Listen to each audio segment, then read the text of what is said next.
Dan agenda kita hari ini adalah menyampaikan informasi penting terkait perkara hak cipta antara Adipias vs Agnes Mo yang sudah berlangsung selama hampir 1,5 tahun kepada netizen yang selama ini menghujat saya sebagai pencipta lagu. Jadi ini bukan soal senggol menyenggol, ini bukan soal pansos, ini bukan soal kalah judi, terlilit hutang atau beras habis segala macam. Ini adalah murni tentang seorang pencipta lagu yang berjuang mendapatkan haknya atas lagu yang dia ciptakan. Jadi di awal upaya hukum ini dilakukan memang terjadi dualisme pemikiran dan dualisme pendapat hukum, ya.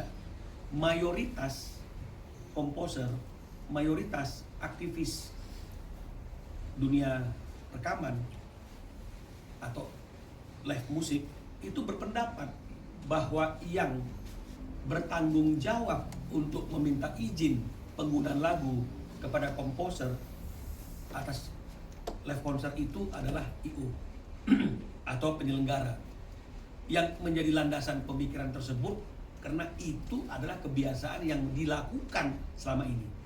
Saya ulangi, adalah kebiasaan yang dilakukan selama ini.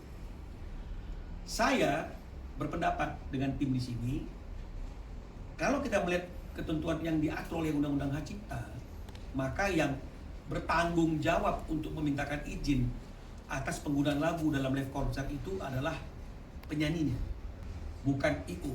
Pendapat ini tidak populer, ya, sehingga banyak ditentang, banyak disindir, banyak dicemooh, ya. Bahkan teman-teman komposer di aksi pun tidak sedikit yang berbeda pendapat dengan pendapat yang saya utarakan. Tapi pada kesempatan siang hari ini saya ingin menyampaikan bahwa kebiasaan yang dilakukan itu bukanlah satu aturan, ya. Bukan berarti menjadi benar kalau itu adalah suatu kebiasaan. Karena kalau misalnya kita membenarkan kebiasaan itu sebagai suatu hal yang sesuai dengan apa yang seharusnya dilakukan, maka kebiasaan-kebiasaan yang bertentangan dengan undang-undang dikhawatirkan juga akan menjadi suatu kebiasaan yang dianggap itu benar dan menyimpang dari undang-undang, ya. Jadi inilah yang menjadi konteks pertarungan dan perjuangan yang kami lakukan, apalagi ketika kami mengajukan gugatan itu, yang kita gugat itu adalah penyanyinya, ya, bukan penyelenggaranya. Yang kita laporkan di Bareskrim penyanyinya, bukan penyelenggaranya, ya. Dan dalam argumentasi hukum yang kita sampaikan dalam persidangan, kita katakan bahwa pengguna itu sesuai dengan pasal 1 angka 6 Undang-Undang Hak Cipta adalah orang yang menggunakan satu karya cipta.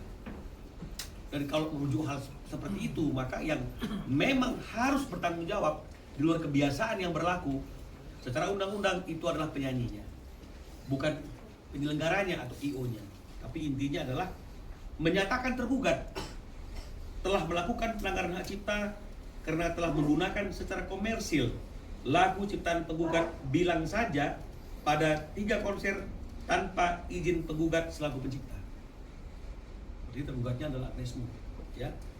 Ketiga, menghukum tergugat membayar denda kerugian secara tunai akibat menggunakan lagu ciptaan penggugat tersebut secara komersil tanpa izin sebesar 1.500.000.000 rupiah kepada penggugat dengan perincian sebagai berikut.